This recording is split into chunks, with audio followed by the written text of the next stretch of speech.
ఎస్ఆర్హెచ్కి 2026 కూడా 2016లో కలిసి వస్తుందంటే అవుననిపిస్తుంది. సేమ్ అలాగే ఉంది. 2016లో చూసుకుంటే ఆర్సీబీ అండ్ అలాగే అప్పుడు గుజరాత్ తరపున కూడా ఒక టీం ఉంది, గుజరాత్ లయన్స్ అని. వాళ్ళు టాప్ 2లో ఉన్నారు.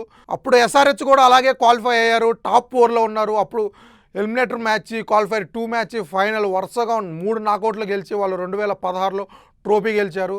2026లో కూడా సేమ్ అలాగే ఈసారి కూడా రాజస్థాన్ రాయల్స్ అలాగే గుజరాత్కి సంబంధించిన ఒక టీం టాప్ 2లో ఉన్నాయి.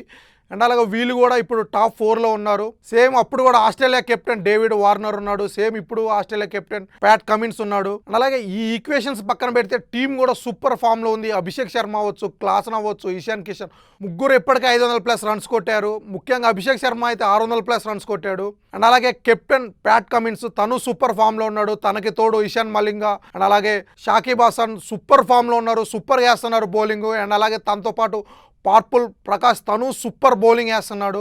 సో అటు చూసుకుంటే టాప్ ఆర్డర్ అవ్వచ్చు, మిడిల్ ఆర్డర్ అవ్వచ్చు, అండ్ అలాగే బౌలింగ్, స్పిన్ బౌలింగ్, సో ప్రతి డిపార్ట్మెంట్ సూపర్ ఫామ్లో ఉంది. సో ఖచ్చితంగా వాళ్ళు ఎలిమినేటర్ మ్యాచ్లు పంజాబ్ వస్తే పంజాబ్ని, రాజస్థాన్ రాయల్స్ని వచ్చే రాజస్థాన్ రాయల్స్ని ఓడించి, అలాగే ఆర్సీబీ వస్తే ఆర్సీబీని, అండ్ అలాగే గుజరాత్ని వస్తే గుజరాత్ని ఎవరినైనా సరే ఓడించి వాళ్ళు ఫైనల్కి వెళ్ళి ఫైనల్ కూడా వాళ్ళు కప్పు కొట్టగలరు. ఎందుకంటే 2024లో వాళ్ళు ఫైనల్కి వెళ్ళి ఓడిపోయారు. మళ్ళీ 2025లో వాళ్ళు క్వాలిఫై అవ్వలేదు. 2026లో ఇమ్మీడియట్గా ఒక సీజన్ గ్యాప్లోని వాళ్ళు మళ్ళీ క్వాలిఫై అయ్యారు. సూపర్ ఫామ్లో ఉన్నారు టీం అంతా.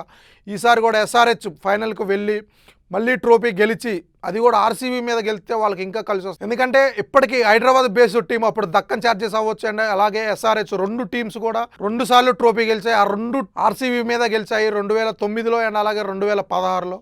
2018లో ఫైనల్లో సిఎస్కే మీద ఓడిపోయింది. అలాగే 2024లో ఫైనల్లో కేకేఆర్ మీద ఓడిపోయింది. సో ఎస్ఆర్హెచ్ ఫ్యాన్స్ అంతా ఆర్సీబీ క్వాలిఫైర్ 1లో గెలిచి ఫైనల్కి వెళ్ళాలని, ఎస్ఆర్హెచ్ మిగిలిన 2 మ్యాచ్లు నాకౌట్ మ్యాచెస్ గెలిచి ఆర్సీబీ మీద ఫైనల్ గెలిచి ట్రోఫీ గెలవాలని కోరుకుంటున్నారు.